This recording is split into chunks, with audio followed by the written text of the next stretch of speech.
এটা হচ্ছে 3 নম্বরটা এখানে আছে, মানে ধরো এটা ট্যাপটা, 3 নম্বরটা এখানে আছে, 2 নম্বরটা এখানে আছে, 1 নম্বরটা মাটিতে পড়ে আছে। তাহলে 2 নম্বরটা এখানে এসেছে হাফ সেকেন্ডে। তোমাকে কোশ্চেনটা চেয়েছে যখন 1 নম্বরটা মাটিতে পড়ছে তখন 2 নম্বরটা মাটি থেকে কতটা উঁচুতে আছে। অঙ্কটা আমাকে কি বলেছে, অঙ্কটা আমি বোঝার চেষ্টা করি। অঙ্কটা বলেছে একটা ট্যাপ আছে, যে ট্যাপটা থেকে জলটা ফোঁটা ফোঁটা আকারে পড়ছে। মনে করো ধরো এটা হচ্ছে জলের ড্রপটা, তাহলে একটা, দুটো, তিনটে। আমার অঙ্কটাতে 3টে ফোঁটা আছে বলে আমি 3টে ফোঁটা এখন দেখিয়েছি। এখন এই যে ট্যাপের যে হাইটটা, এই হাইটটা কত, সেটা হচ্ছে স্যার 5 মিটার। উপর থেকে কত মিটার আছে, এটা 5 মিটার আছে। কোশ্চেনটাই বলেছে কি, যে যখন 1 নম্বর ফোঁটাটা যখন মাটিতে স্পর্শ করছে তখন 3 নম্বর ফোঁটাটা পড়তে স্টার্ট করেছে।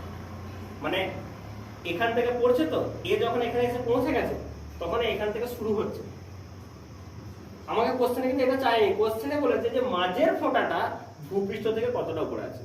দেখো কথা হচ্ছে 1 আর 3 এর মাঝখান থেকে কোশ্চেনের অ্যান্সার চেয়েছে 2 নম্বর কোথায় আছে, যার কিন্তু কোনো পজিশন সম্পর্কে তোমরা কিছু জানোই না।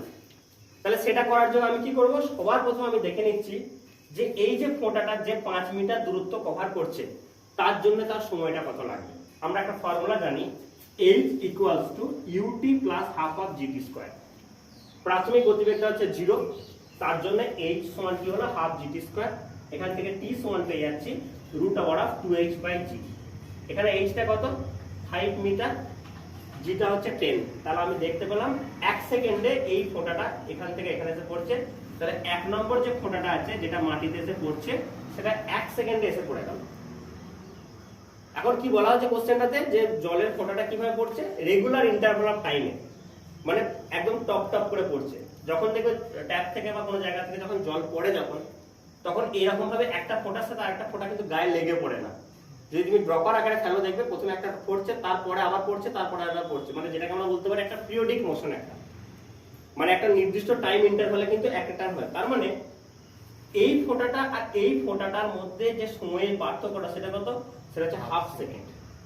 সময়ের পার্থক্যটা কত, হাফ সেকেন্ড। তার মানে আমি দেখবো যে এই হাফ সেকেন্ডে এই 2 নম্বর ফোঁটাটা কতটা দূরত্ব এসেছে আমি দেখবো। তাহলে সেটার ফর্মুলা কি হাফ gt স্কয়ার।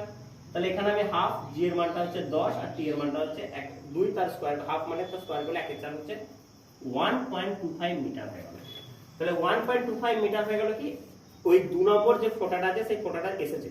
এটা হচ্ছে 3 নম্বরটা এখানে আছে, মানে ধরো এটা ট্যাপটা, 3 নম্বরটা এখানে আছে, 2 নম্বরটা এখানে আছে, 1 নম্বরটা মাটিতে পড়ে গেছে। তাহলে 2 নম্বরটা এখানে এসেছে হাফ সেকেন্ডে। তোমাকে কোশ্চেনটা চেয়েছে যখন 1 নম্বরটা মাটিতে পড়ছে তখন 2 নম্বরটা মাটি থেকে কতটা উঁচুতে আছে। তাহলে তুমি সেটা দেখলে কি, যে টোটাল হাইটটা হচ্ছে 5 মিটার, এ এসেছে 1.25 মিটার। তাহলে পার্থক্যটা কত, এই জায়গাটা যেটা হচ্ছে তোমার 3.75 মিটার। আমার আনসারটা হচ্ছে option B is the right answer. Okay, আশা করি কোশ্চেনটা তোমরা বুঝতে পেরেছো।